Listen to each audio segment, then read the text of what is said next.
all of the rigging and replacing all of the rigging aboard Guinevere, it was definitely time to look at the chain plates.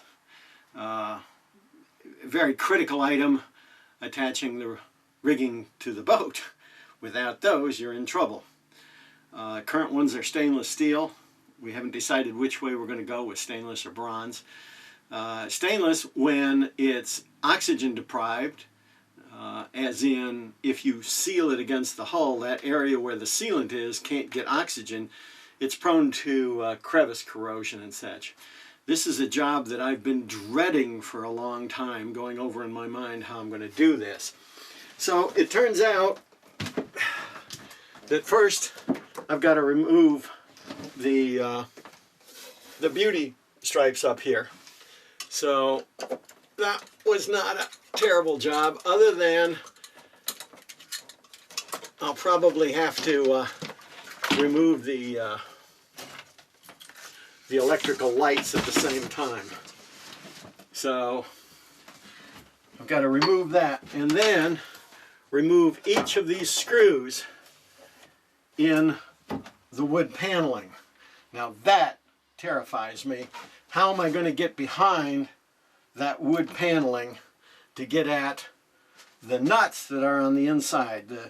The chain plates are held on by carriage bolts, stainless carriage bolts that go through the chain plate and through the hull with nuts on the inside, but I can't see any of the nuts because in our North Sea, and most of the North Sea I know of, you don't see any fiberglass. You don't see anything on the inside. So what I did was remove all of that. I'm going to have to cut the light, I think, and go ahead and rewire the light to get it out. But one of the things that came to me was all of these wood are pliable more than I thought they would be. So once I remove the screws from them, which I'm going to remove some more right now, they can actually bend.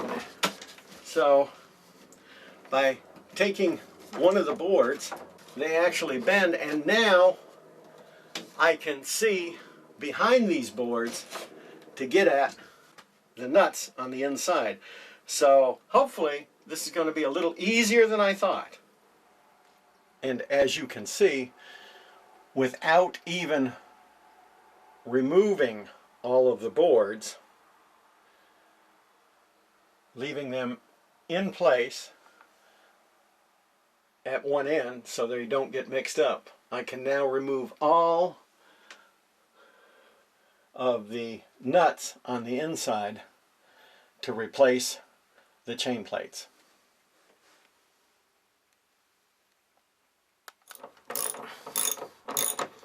So on Guinevere, I had to loosen 9 boards to get to the bottom aft chain plate. The rest of them I could have gotten with just like 7 or 8, but this last one back here was just a little too low.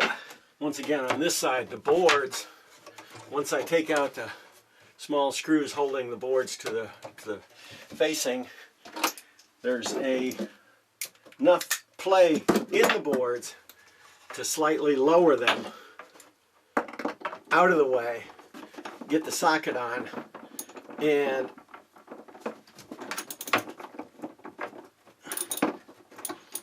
loosen the nut.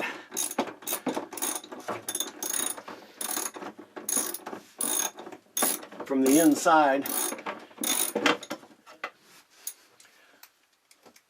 I then have a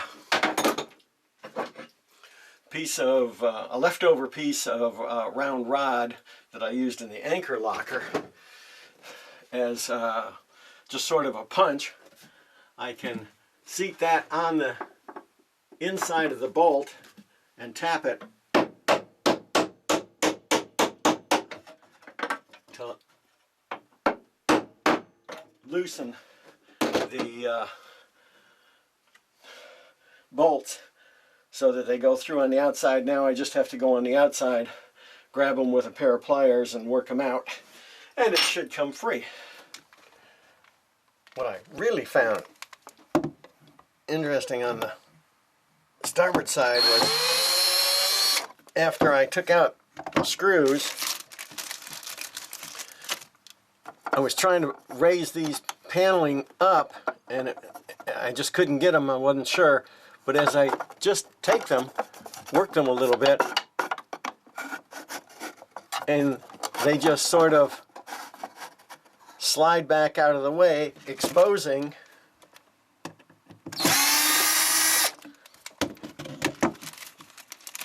the nuts on the inside of the hull on this side. So this one at least is easier than anticipated.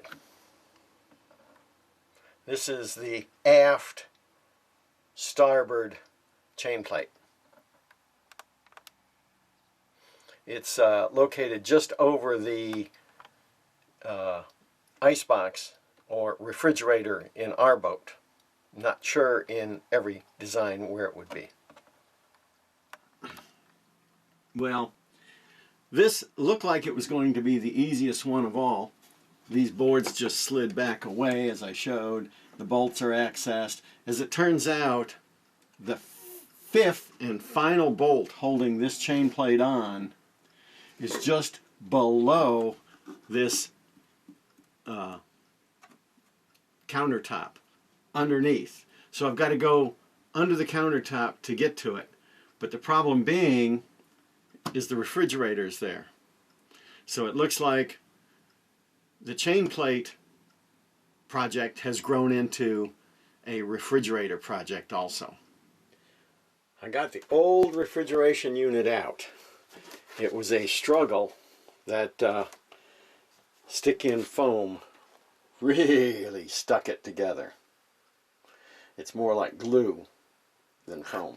I found one of our chain plates, the backing nuts that are inside the hull, are right where a bulkhead is tabbed in. So there's just a very small space between the end of the nut, the end of the bolt, and the bulkhead end. Very hard to get into. Quite some time ago, I bought a special tool that I found. It's a set of wrenches. One's metric and one's standard. And what they are is they have a little jaw that moves. I don't know whether you can see that very well. But the gist of it is that when you have a bolt and a nut, these slip on from the side and turn, and when you get to tighten, they actually ratchet on the nut. So if you look at this, where this nut is, you'll see that this tool is an invaluable one to have working in tight spaces on the boat.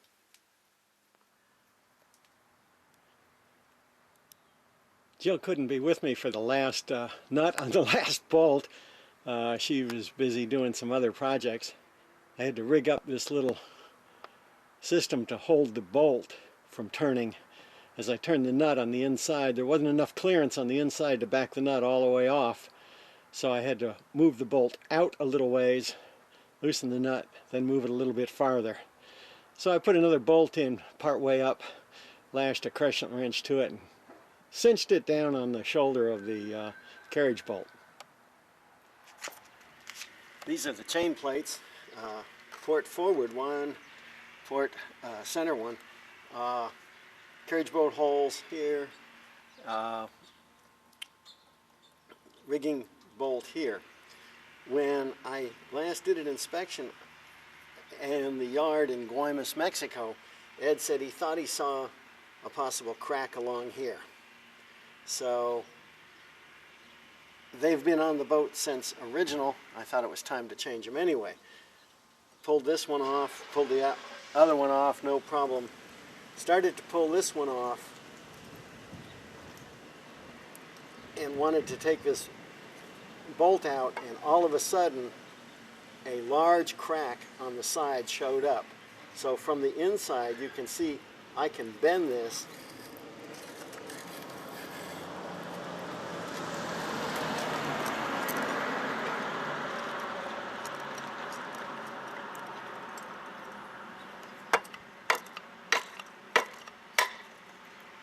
wow, it just by hand it just cracked.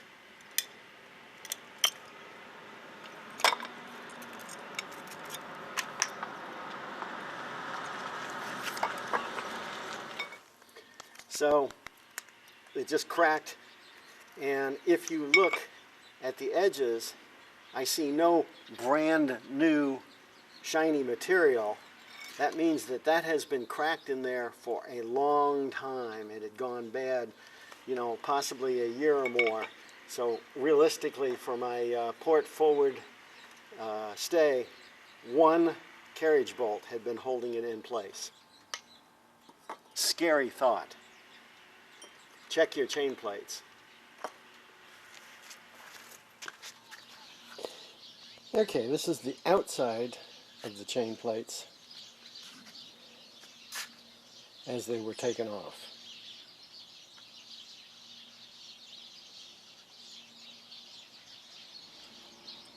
And this is the inside of the chain plates.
We just got the brand new chain plates back. That's the bow.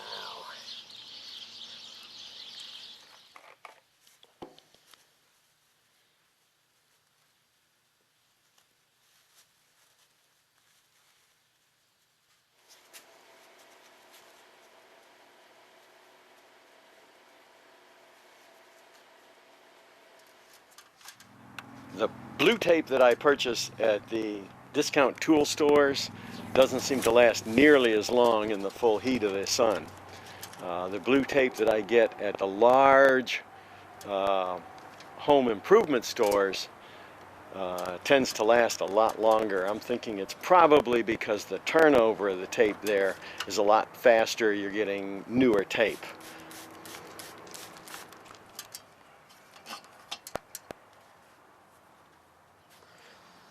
Some time ago, Jill's car headlights were beginning to fog over, and I bought a kit to buff them out. And it turns out that the little sponge pad that comes with that kit works perfectly for cleaning up the hull with this rubbing compound.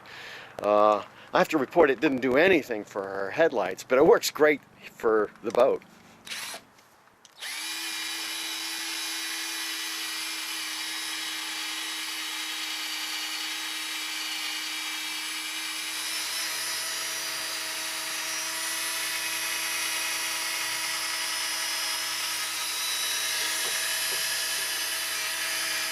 Now I'm putting a good layer of paste wax under where the chain plates will fit to protect the hull.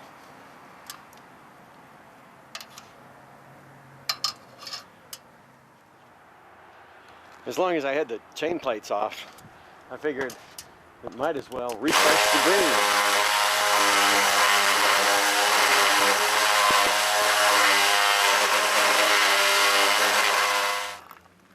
as I took the old chain plates off, I took the wood, the spacer boards that go between the deck and those, the hull sides, and I varnished the sides, and I put a little countersink in there to help compress the sealant again. And I'm about ready to put on one of the new ones. These are the port side chain plates. I'm happy to report, I'm thrilled to report that Gower did a great job on these. Every single bolt hole lined up absolutely perfectly. To put the carriage bolts in, I used dolphinite on the outside and on the inside behind the backing plate. I did use, right at the base here, I used butyl tape to build up a layer, because this normally stands proud of the hull, but when you tighten it up, you compress that butyl tape into there. Every single hole lined up better than expected. This is the only chain plate that I had any problems putting on whatsoever. And what happens is there's a bend here. Once I lined up this hole to go on, the bend wasn't quite full, which is a good thing, because once it's on, it helps hold the bowsprit up. But in order to get it to get the holes to line up, I put this one on. Then I got a 1/4 inch bolt that went through this one with it standing proud into the hole that this bolt goes through. I then used the old chain plate, put the bolt through it, put it into the hull, turned it around, and I was able to pry up. As you can see from the bolt, it put a little stress on that bolt, but it was not hard to do. Once it was pried up, it snapped into place. The top bolt went in. Once the top bolt went in, all the others went in just perfectly with no problem whatsoever. As I said, every hole lines up perfectly. Once the bolts are in from the outside and snugged, I then went back around with the torque wrench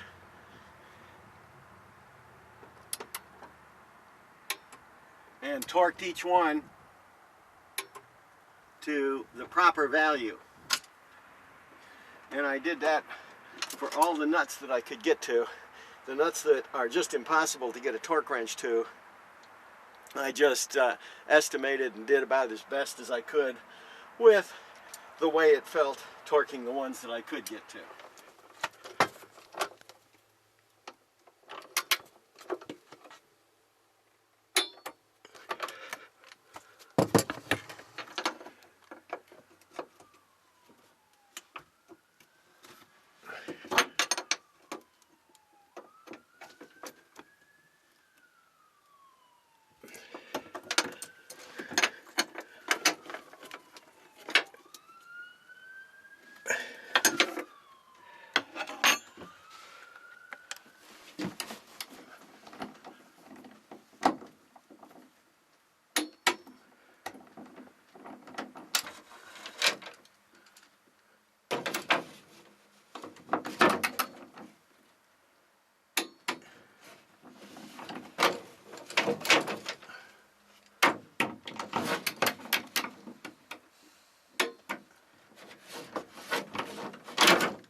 And now it's a simple matter of putting the insulation back in, dressing up, and putting all the boards back on.